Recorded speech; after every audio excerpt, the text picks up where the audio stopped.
differences between the places that you lived and home, and discover a little bit of like, I don't know, like traditions and ways of doing around the world. So the first mini game that I prepared, it's called True or False, Chinese edition. That's very easy. Like I found statements about Chinese culture that are either true or are false, and then you can tell me if you know them and if you believe that they are true or they are false, and if you experience anything like it while your time in China. So first one, it's that it's rude to tip in restaurants in China. Oh yeah, that's facts. Yeah, they don't. And that was weird at first. It was just, it took some. Well, it was odd because it's like in America you're used to tipping. Like you get frowned upon if you don't really tip for real, for real. So now it's like, well, it's like, hey, y'all show so much love, such great service. I wanted to at least let me throw you a little something for your efforts, but at the same time, I don't mind keeping this little extra change in my pocket. So it's just like either or, I'm good with it at the same time. But yeah, they don't set tips. Yes. The red color is associated with bad luck in China. The red color? Well, that's interesting because they flag is red. So that's ironic. Yeah. Absolutely, it's false. It's false.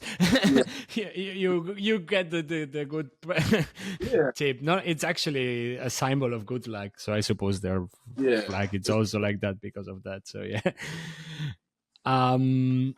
If someone gives you a business card, you should take it with both hands.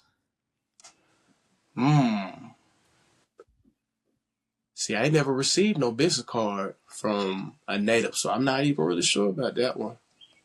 Yeah, I never received a business card. I'm not even sure. I would assume so, though. You know what I'm saying? That just seemed like something they would do. Take with both hands. In theory, it's the most polite way of throwing. So if you are doing business with someone and you want to keep the relation with that person, you should do it like that, yes. Word.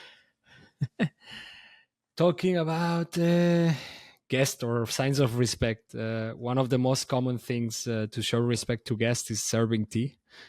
For sure. tea out there, boy, I swear. They love their tea, for sure. Yeah. I'll say true. I'll say true. Oh.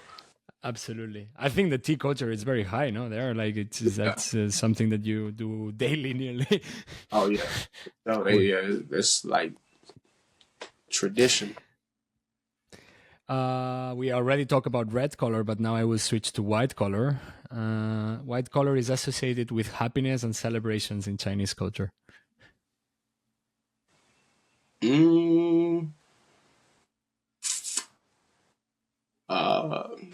I'm gonna probably say false. I don't recall seeing too many things that were white in color. I think of white. I think of Japan. Absolutely, it's false. It's actually traditionally mourning and funerals. Word. Which is, I mean, it shocks us normally because we go to our weddings now in white as the brides, and then for them that wouldn't be a normal thing to do because it's how you go dressed to funerals, which we normally go fully on black clothes. Exactly. Yeah, that's crazy. Well, I have two more. It's customary to refuse a gift at least once before accepting it.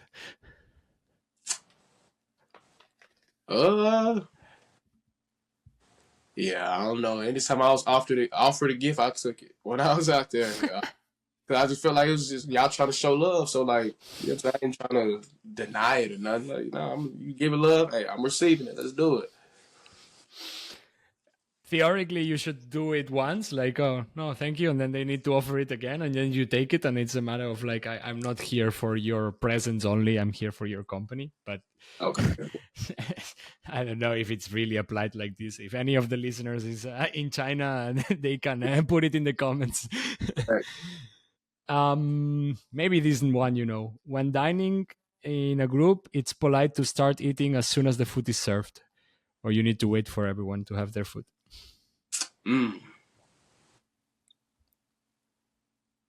I think folks dive straight in as soon as it's, I think folks would dive straight in. Um, Anytime we was in a group setting, we ate. That's how. Well, I guess it just depends on who you with. It Mm. depends on who you with. Some folks probably might wait for you to get your food, but if they waiting for you to get your food, I feel like that's an outside thing, a foreigner thing. Yeah, I feel like them. They just sit down and go fed. Even when we was in Beijing jail 6 in the cell, they dispersed the food. They first come, first serve. So like whoever in the first line, they already eating by the time, you know what I'm saying, the last person get their food. So yeah. No, it's more about the host. Normally, it says that it's customary to wait until the host has its food. So the host needs to start. Of course, in prison that doesn't work, no, because the host is not eating with you. So, but yeah, cool. Did you remember any random thing that it shocked you, like culturally wise, you weren't expecting, and someone came to you and said, "Oh, this is not done like this," or like, did you have any moment like this in China? Yeah, the hygiene. I wasn't. I didn't know the hygiene was as bad as it was. Okay. Yeah, and that's what the most surprising thing to me, or at least the most memorable, most thing that stood out the most. Yeah, hygiene. Folks don't wash their hands like that. You know what I'm saying? We big on Really? washing America, but out there, nah. That's not the case at all. Like you could be in a restaurant and you can see somebody from the kitchen come into the bathroom, use the bathroom, and they walk clean out. They walk straight out the bathroom. They ain't wash their hands, nothing. And you know they just came back from the kitchen. So yeah. Yeah, it's different.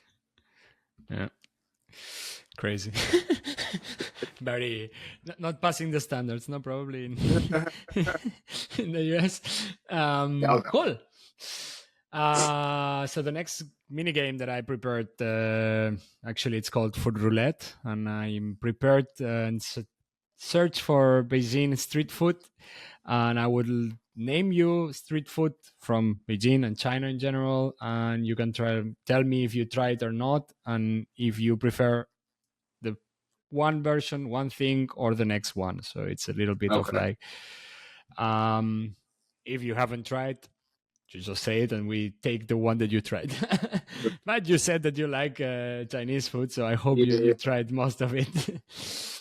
So the first thing that I have is chuan, which is like this skir grilled meat with cumin and chili on top. Okay. Know what you're talking about.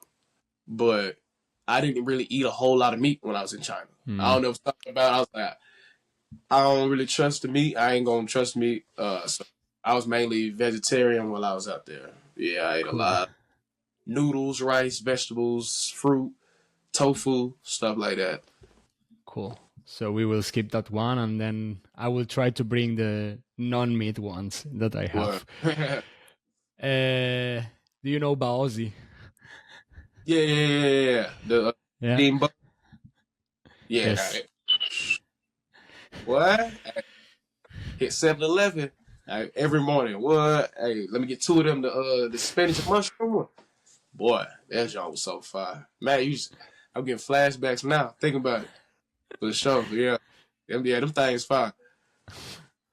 Jianbing, like the crepes, the Chinese crepes. Uh, Yeah, filled with egg and onion most of the times. no, I'm not familiar with that. I think one of the things that it's very common in the street is this tanghulu, the skewers made of fruit with hawthorn berries and strawberries and so on. And like I saw Word. it quite a lot. Yeah. Okay, yeah. Yeah, I ain't never had one of those, but I know what you're talking about. Did you try scorpions? No, I'm. Oh no. Did you sow scorpions? Yeah, I seen the scorpions and the spiders and the grasshoppers and nah. I ain't partaking in none of that. I have one here also that it's called douhua, which is silken tofu with sweet syrup and savory toppings. I don't know if you ever tried that one. Mm. I might have had that before. I might have had that before. Wow. Next one, I don't even know how to pronounce it, but you already said noodles, so I will try Jjajangmyeon. It's like with soybean paste and condiments noodles. Like, I don't know if you heard of that. Yeah. Yeah. Sound like is it cold or hot? Because Okay. they do sometimes they got cold soup. Cold soup is fire. Like you wouldn't think cold soup be good. It's fire. Yeah. When noodles is Nice. zucchini and man, whatever the broth is, they be man, that broth be crazy. The broth always sets it off. Broth always sets the noodles off for sure. Cool. I mean, talking about broth, but now hot, and probably because of the Yeah. spicy. How much times did you try hot pots in Beijing? Like eating hot pot every day. What? I have some colleagues. That's what they loved hot pot. We always. Cool. Do you know cow gun? It's the dry tofu skin. I think I had that before. Yeah. I think I had that before. I think I have in the kitchen, to be honest. I bought the other day. Cool. Then I will have the last one, which is called Yo Tiao. It's deep fried dough sticks with soy milk. Oh man, No, that. I did. We know it, and in Spain it's rather famous because it's the version of churros, the Chinese Oh, version of churros. So it's very similar. But they good job. drink it with soy milk. With it, we put sugar on top of it to make it even Okay. more unhealthy. Yeah, I just ain't never had it. I ain't really buy a lot of sweets and stuff like that because the price of sweets, you can get a whole meal. So I'm like, I don't know if they did that just to turn people off from buying all the sugary stuff like that. Mhm. Because I'm like, bro, you can buy a candy bar. I'm talking about you can eat a whole meal for that same price. I'm gonna get the meal. Forget the, you know what I'm saying? So I ain't really eat Absolutely. that while I was out there either. You remember any dish that you missed in these years being in the US that you say, "Fuck, I would Yeah, love to have this at home"? called Malatone. It's similar to hot pot, Mhm. but you select all the ingredients you want. Different meats they got, vegetables. You choose everything you want, and then they boil it up for you, and bring it out into like a soup. And it's this sauce that they make on the side for you to dip it in. Oh my goodness, that sauce was so fire. And this nice little sense of heat, the spiciness to it that wasn't too overbearing. But it definitely had a kick to it. It's like the more you ate it, it it didn't intensify, but it's like the flavor just got stronger. So it's like it's not getting spicier, but the flavor is enhancing as the more that you eat it. I've tried my best to try to ask them like, what is in this sauce? How do y'all make this sauce? I could never figure it out. Malatone. Oh my goodness, yeah, that was fire. What I missed that for sure. I mean, it's spicy food, no? Like it's hot. Like it's next level. You need to be stomach ready for eating. Yeah, it depends on your spice tolerance for sure. Yeah, Yeah. for sure. If you ain't got a high spice tolerance, then yeah, you like spicy food Your place. for sure. Nice.